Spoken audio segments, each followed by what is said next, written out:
Dr. Danyo. It's so nice to see you again. How are you? Hey, Clark, how you doing? People are loving the video podcast. Yes, you shared that with me. I am so happy to know that folks are enjoying to see this. I was actually looking back at the final video of the conversation, and it's so fun to see us just getting to actually see each other. And there is so much sincerity, and it's so fun we've done loads of podcasts. Oh, yeah. So I'm so used to hearing your voice, so it's been a new thing for us to see each other, and the replay. So anyway, so good to see you. We've got some great topics for today. Yes. And you and your medical team, I know you're continue to be committed to this work. And one of the common questions that you're getting is, hey, why is it important to know exactly who's in the procedure room, right? This is, as you've reminded me in the past, a medical procedure. So how do you approach that? How do you orient your thinking around that? And let's just kind of go from there. Well, I mean, we've talked about the full circle of my involvement, but it's critical that people know that for me to do hair transplantation, it's not a procedure I can just do by myself. So I use my experienced medical team.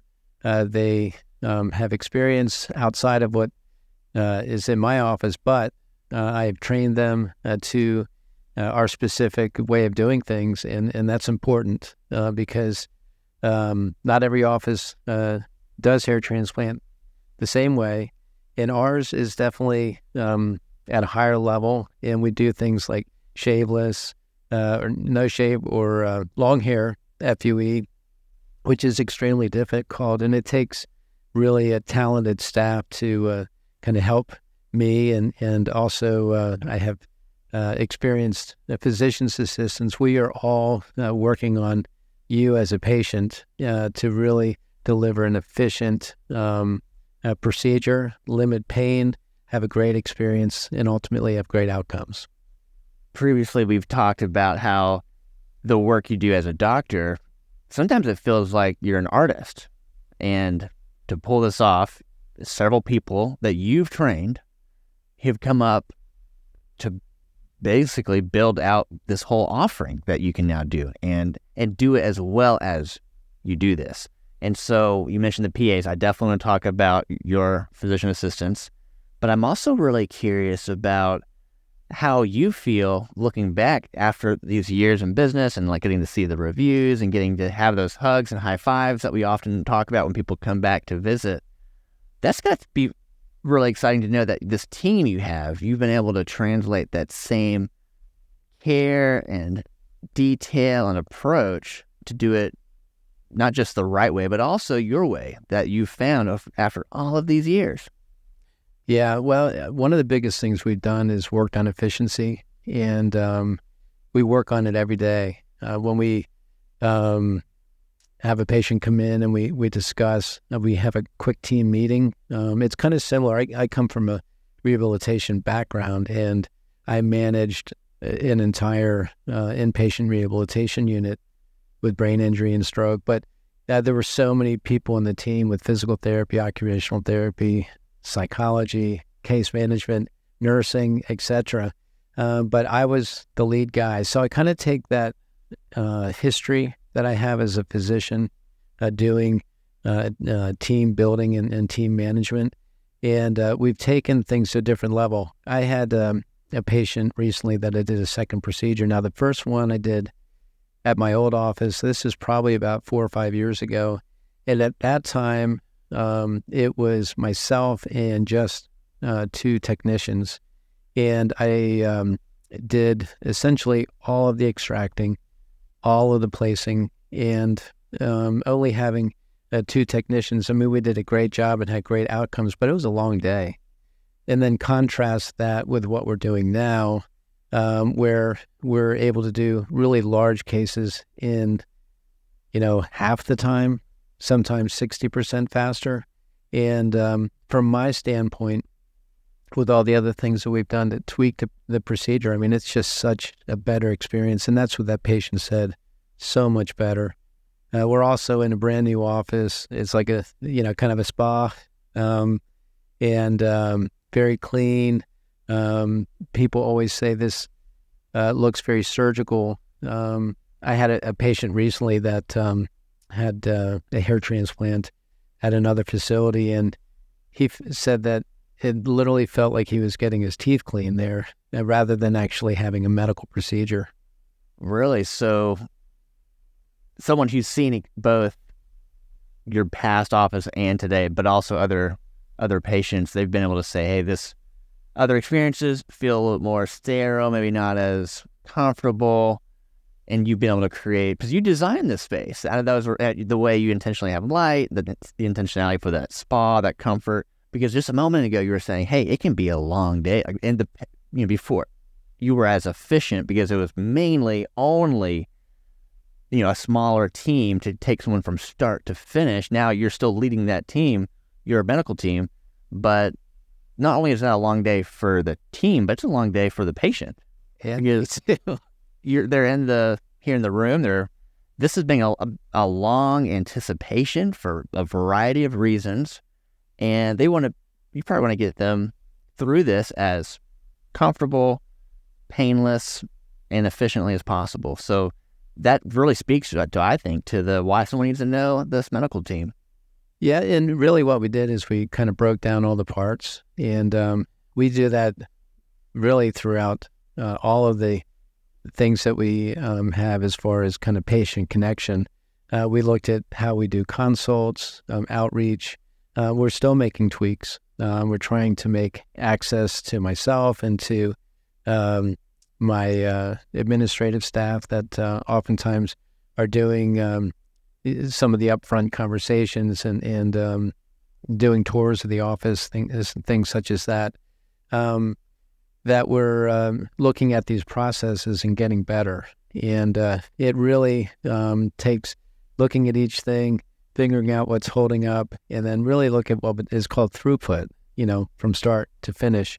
And we did that with hair transplant. I've talked about, I got my MBA at Auburn, and one of my last projects was really looking at throughput and the efficiency of the hair transplant procedure. And it really kind of opened my eyes and forced me to really look at efficiency as a vital part. And I said every day we meet as a team, but there are different positions that are advantageous for us to extract and say place at the same time, or double extract.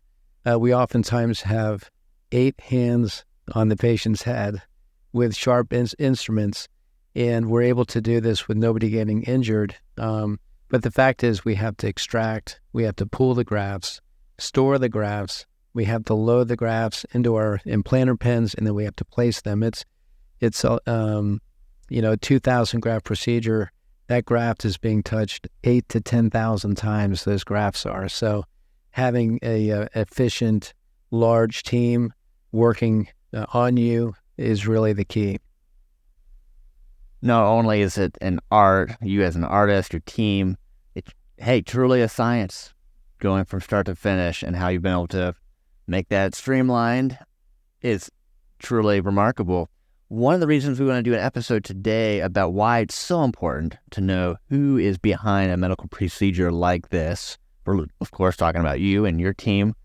I'm curious if you could share a little bit more about you. And the first question I have, I don't really know what this means, but I know you are what's something called diplomat status.